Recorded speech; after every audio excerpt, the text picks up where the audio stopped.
Exactly what it says on the tin. I inherited this HD60 Pro capture card. You're going to be thinking, Joey, what do you mean by inherited this? Somebody I frequently buy faulty items for to fix for the series profit or loss said that I could have this free of charge, as it's just sat around in their shop collecting dust doing nothing, and it's faulty, it doesn't work. So of course I said, yes, I shall take it. Never worked on one of these before. It does plug in via PCIe. I'm probably going to get this massively wrong, but I believe this is PCIe ×1. Okay, so it looks like I'm immediately going to have to correct myself. So it does say PCIe 2.0 or higher, but it's an X1 slot. So the smallest slot on a motherboard, I believe this can fit into, which I have on my test bench. It says that you need a minimum of 4 gig RAM installed, which I will have, Windows 10, and a 4th gen quad-core Intel i5 CPU, 2 gig or higher. I have that as well. To be completely transparent, the CPU that I'm pairing this with is the AMD Ryzen 3 3200G. Just to confirm, in which case, before I go ahead and plug this in the motherboard, that I have all of the specs required. That way, if it doesn't end up working, then I can say the requirements are all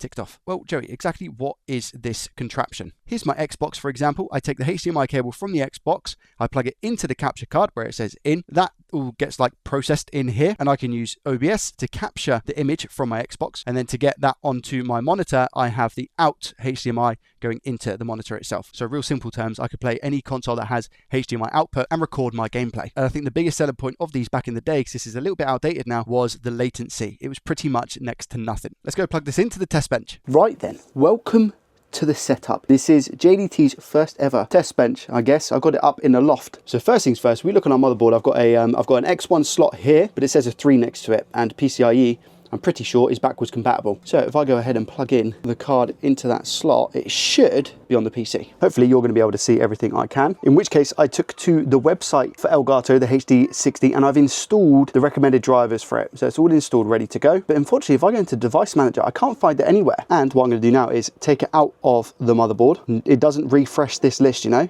So if I plug it back in, it doesn't refresh it at all. And I've tried looking through each, I'm not going to bore you with that, I've tried looking through each individual one of these, and I can't find it anywhere. Not only that, but if I do go to add on OBS, it doesn't capture anything at all, which is exactly where this should show up, video capture device. What I'll do for the sake of this as well, next to that slot, I've got another PCIe slot. So I'm going to try a bigger slot. Specifically, this is PCIe ×2. And I'll just come out of OBS and reopen it to confirm. Video capture device, nothing. So I don't think it's being detected, unfortunately, which is cool, because I'm really looking forward to taking a look at it. Interestingly as well, I don't have this set up yet, but I do have a riser extender come in, which would allow me to measure the voltages on this safely. Because if I start prodding around with a multimeter here, it's going to be quite dangerous. Whereas the PCIe extender that I've bought will plug into here, and it will end up going to like here, so I can check safely. Please ignore the clothes rack. Let's take this downstairs then, get it under the scope, and see if we can do any diagnostics. And here we are under the scope of said device now. I'm pretty sure it's 12 volts powered from PCIe, but again, that could be incorrect. And we go up to these caps here, so maybe these are like main rail or something. Failing that, where does this go? Up to here, so it could even be up to here. First things first, we're going to look for some... Oh, actually... Well, that looks a little bit cracked, doesn't it? That is only a coil, so it shouldn't really matter too much if the plastic is cracked, but why is what we have to ask ourselves. That's fine. I'm pretty sure. Maybe it's this side to this side. Yeah. A continuous path going from this trace to what looks to be this. Is that BIOS or something? I don't know if that's a BIOS chip. I have no idea. So just a quick vision inspection. Just seeing if there's anything that does look a little bit odd. That chip looks like it's being marked. That indicates pin 1. Everything looks okay around here. I am pretty sure as well, I just realized that in the previous bit of footage that you just saw, I tested the device in OBS without having anything plugged into it, but I still think it should recognize as a video device. So visually, this side looks ooh, wait a minute, what are those? Oh, okay. I think I see where our damage is. Probably here, where we have some ripped pads. God only knows what's happened here. Things have come completely off the board. So clearly it looks like, what, maybe 2 other transistors. I don't know if there's meant to be a transistor here that's been ripped off. That one doesn't seem to be loose either. I think it's pretty safe to say this is where we got our issue, right? These pads are definitely ripped.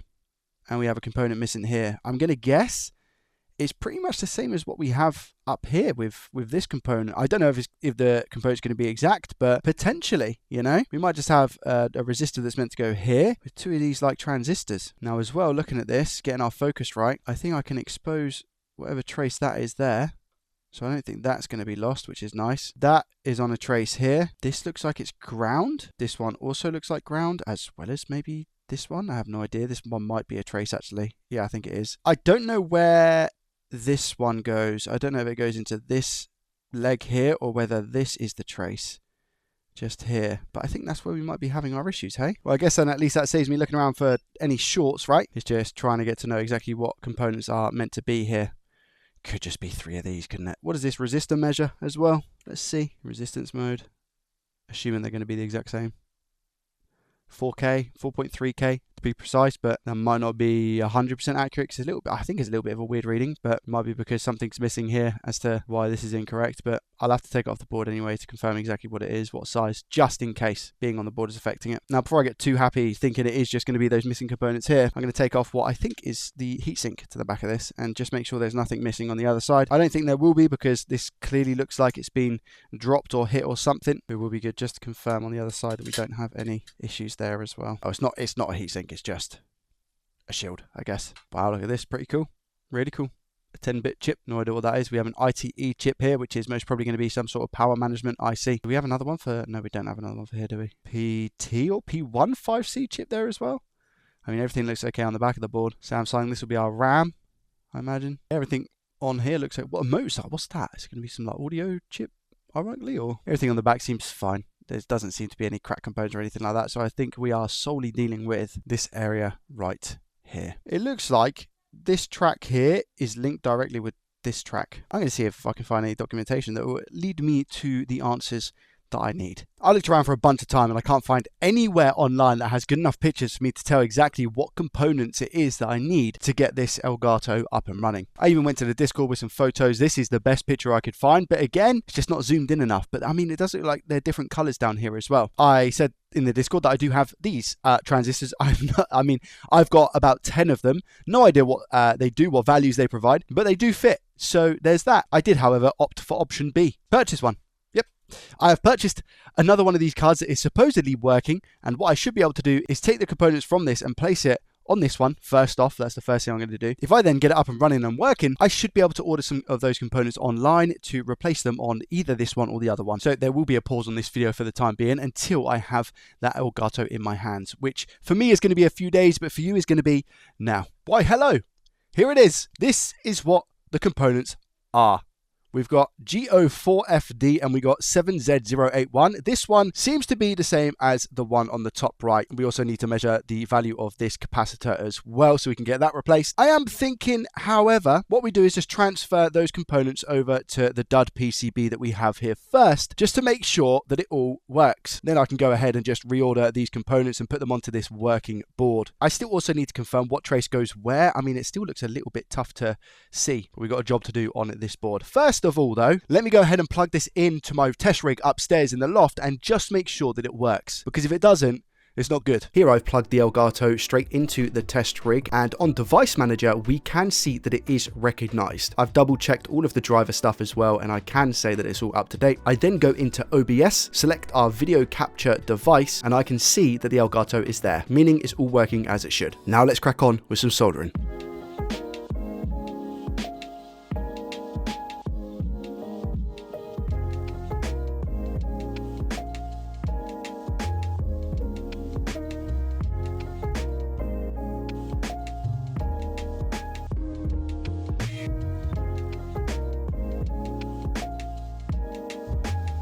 Now, I'm just not sure about these two legs here on this transistor. If I go back over to the other board, I like to think I've prepped what I can and revealed where I think it is that I'm going to need to resolder some traces. But here I can't tell if it's anything. I'm kind of thinking it's ground, which is going to be here.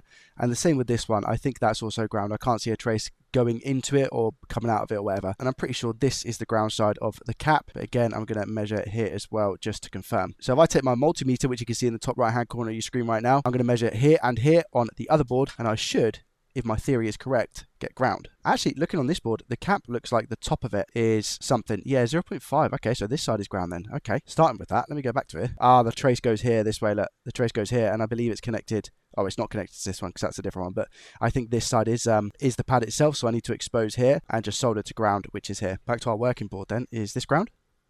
It's open line. Cool. Is this open line? No, it's not. Okay, so this is a pad. Be interesting to see where the trace for that is going then. So 0.5 roughly. Is this ground? No, that's not ground. That's got a trace there. And this one, that's also not ground. Which one of these is ground then? Is it just that one? No, that's not. Wait, what? This hasn't got ground at all? Every single pin is connected to something. Wow. Oh, no, wait. This is ground. Why was it playing me up a second ago? That's weird. Okay, so this pin is ground. I was going to say that's very strange. Is it the same for this one? That one's ground. That one isn't. That one isn't. That one isn't. So this one and this one of the GO chip are ground. Oh, but it's not, according to this, because I have a reading here. Well, I don't have a reading here. I have a via here. Is that, what is that, just a ground via? Maybe it is. Okay, maybe it's just a ground via. That pad's still there nonetheless, so it doesn't really matter. Yep, that's all good. That's a reading. This one is, in fact, open line. Maybe it needs to have the component on the board. That one's all good. Same for this one. Maybe we need the component on the board to complete the circuit. I have no idea. That one's all good. This one's all good. So this does have a reading, but Lord only knows where this is connected to. I have no idea. Oh, maybe it is here. Maybe that is just where the traces come off. Here, look. Well, there's theory behind that. And the way we test is by putting our multimeter into continuity mode and testing here and here. Nope. Here and here? Nope. Does it beep? It does. So that's not connected to that. No. Where's this connected to then? Here? Okay. So that's this side's obviously ground. This side, which is connected to... Wow, okay. Nowhere else. So this is just connected to here. So I can just run a wire from here to here, I guess. And stupidly, I can't see what trace goes to here. I can't see it at all. Unless I'm being really, really dumb, which I probably am. Somebody's going to correct me in the comments, I guess. I'm just really interested to see kind of where this line goes. Assuming it will go to here, but there's no continuous path. How strange. We have a 900 ohm resistance there, but again, this is connected to nowhere else. What about on this one? Don't know, I checked here already. No. Just the top of this cap. I don't know where that trace goes. Maybe into the board somewhere. Strange one, hey? How it's not connected to anywhere else other than just these two areas. Weird! But okay. Now I just have to full coat that little area here, because that's ground. We don't want that topping out with the cap. And normal service can resume.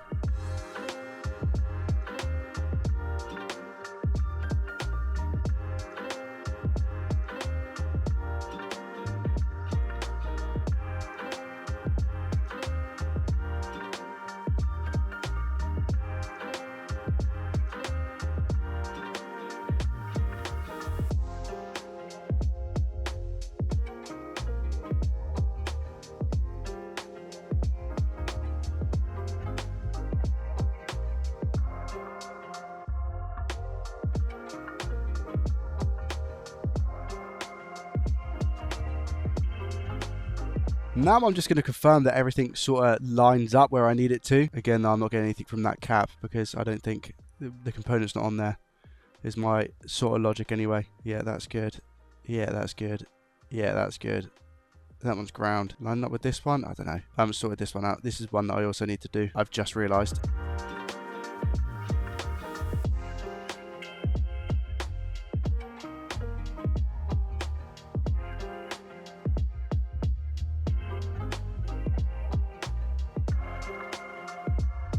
Technically, all I should have to do now is swap over the components. But is it ever that easy? Let's find out. Also, here's the cap that I need to measure before I put it on. Do not lose it, Joey. Probably going to be safer if I just put it on my little bit of white tack just there. There we go. 5 nanofarad, is it? 5 nanofarads, I think. I think 4.67. There's obviously a little bit of heat in it as well. I don't need to lose it to the blue tack. That can come straight out. There we go. But yeah, I think it's 5 nanofarad. And what I'm going to do here is solder it on. Just angle it this way to see if I can stretch it. Just put a blob of solder on the trace. Kind of need it to sit here first if I can. Really helpful. Not happening, is it? Yeah, a smaller tip and just add a little bit of flux as well. See if the old Met cow can do the job. Right, it's not going anywhere. And then we should be able to transfer solder from the soldering iron over to this trace here, which I had a little bit of thinner solder wire. Come on. Just in case the cap goes somewhere. I don't think it's going to, but right, I think that's on. Before I clean, I'm not convinced that these components aren't going anywhere, so I am just going to solder them down as well. So this is going to require, this is a very satisfying part, a bunch of flux, loads of it, and then our soldering iron. Need to do a wire from here to here, that's okay. Whoop, told ya. Okay, give it a clean, see where we're at, because I need to be able to clean this properly and thoroughly.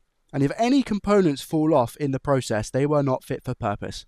You've heard me say that a bunch of times, but it's so true. You should be able to give it a vigorous clean and be okay, you know? Everything looks like it's still on and connected, all of those legs and pins. We obviously take some measurements after, but right now we need to solder an additional wire somewhere to somewhere. Now I'm actually going to start by going over the top of the component, or not.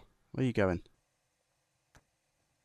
Nice. A little bit of a better connection if we can. Take that now and wrap it this way. And then just push it into the crevice. Like so. Flux. And soldier. Jubbly. As we can see, that wire is not going anywhere. I think we're looking alright. I think everything's soldered in place. I think it looks good. It doesn't look horrendous. Out of interest, a couple of diode readings now. This one. Okay, we have our reading now. See, 0.54. Cool. And the same on here. 0.54. We didn't have that before, if you recall.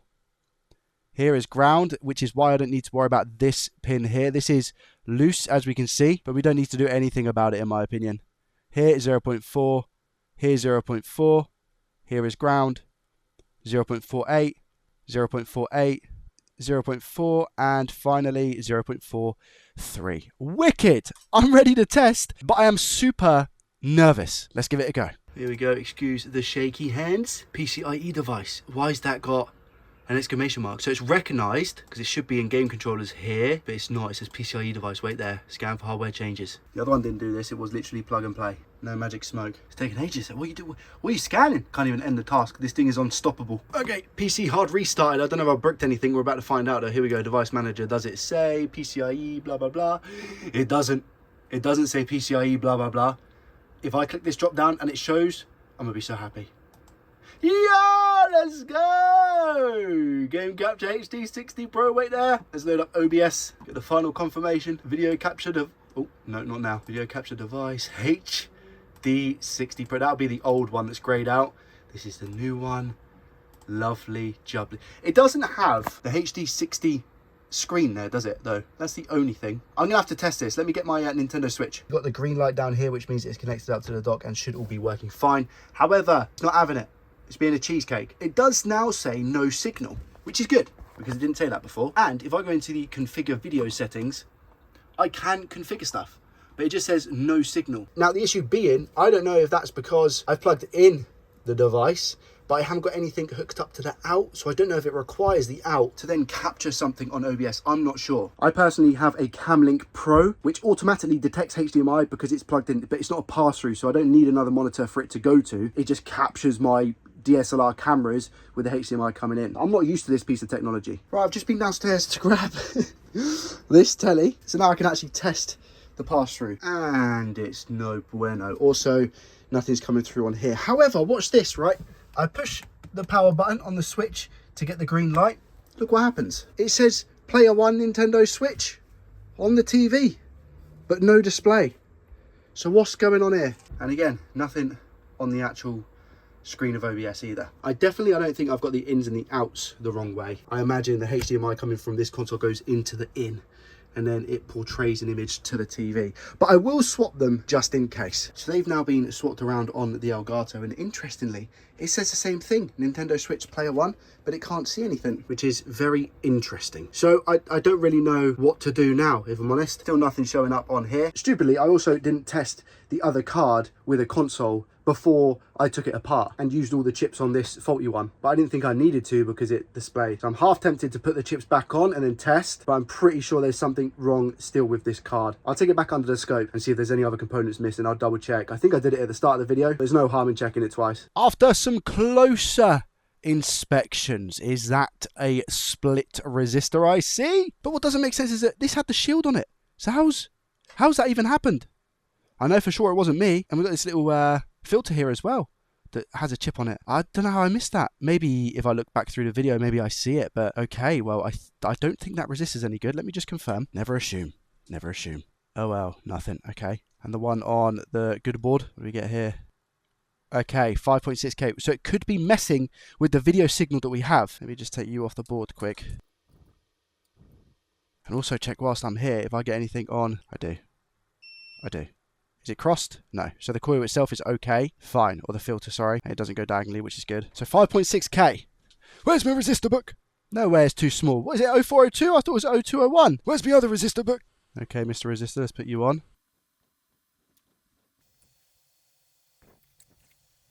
Right, that's on, nice and secure. If this is the fix, I will be absolutely flabbergasted. Do we have 5.6K? We do. 5.6K. Good stuff. I've given this a real quick once over as well, just around the board to make sure there's no other missing components. I don't think there is. I said that last time I was wrong, but I think we're all gravy. I'm going to go give it a test. Well, unfortunately, we have the exact same outcome, where it says Nintendo Switch on the TV, but nothing's showing, nothing's passing through.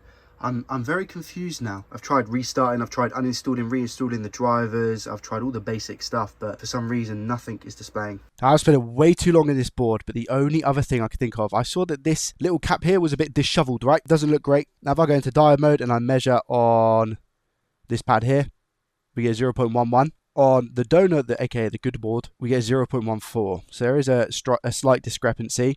And it was the same when the cap was on the board. They're both a little bit warm, so there's going to be a slight rise, but there is a difference there, isn't there? If I measure the actual cap itself, here I get 11 microfarad, and this cap I get pretty much 11 microfarad, right? It's pretty much on the dot, and I think this is like some thermal paste or something, because it is coming off, but my point stands that in diode mode on the broken board we're working on, I get 0.13, and now on the donor board I get 0.15. So I do maybe think that there's something wrong with this specific rail. Issue being I just don't have any schematics, obviously, to know what the situation is or where this even goes. Hear me out. I got something else, and this could be absolutely ludicrous. But you know what? It is what it is. On here, I transferred these two components, right?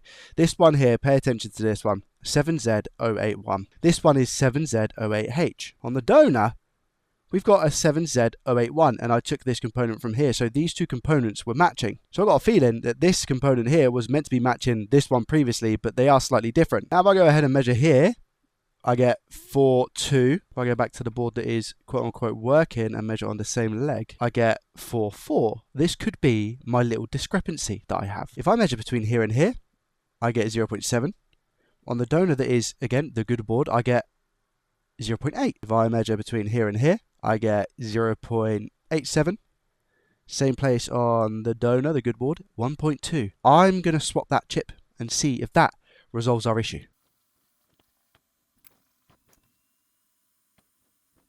Got me also thinking though, before I test this, that this component could have also been different on this board. But hey ho, is what it is. Right, I'm just going to yeet it and give it a test. Exactly the same thing, Nintendo Switch, but nothing on the screen. And over here, absolutely nada. I've tried swapping the cables around as well. I also went over all of the pins on the HDMI port and probably majority of the resistors on the board to check and see if any of them were out of scope with the donor board. This is in fact the donor board. But everything reads exactly the same. I also measured on the PCIe slots themselves as well in diode mode. Again, absolutely no difference to the other board. But I do think it's more so something to do with the HDMI in and out. And the reason behind my thinking is because the PC recognizes the device and basically performs exactly as the other one does. Not the result I wanted. Obviously gutted that I couldn't fix it. When I saw that resistor cracked, I thought that was it. Game changer. It was going to be working. Absolutely not. Anyway, I've pretty much ran out of ideas here. If you have an opinion on what you think might be wrong, feel free to leave it down below. And I'll probably take this to a live stream.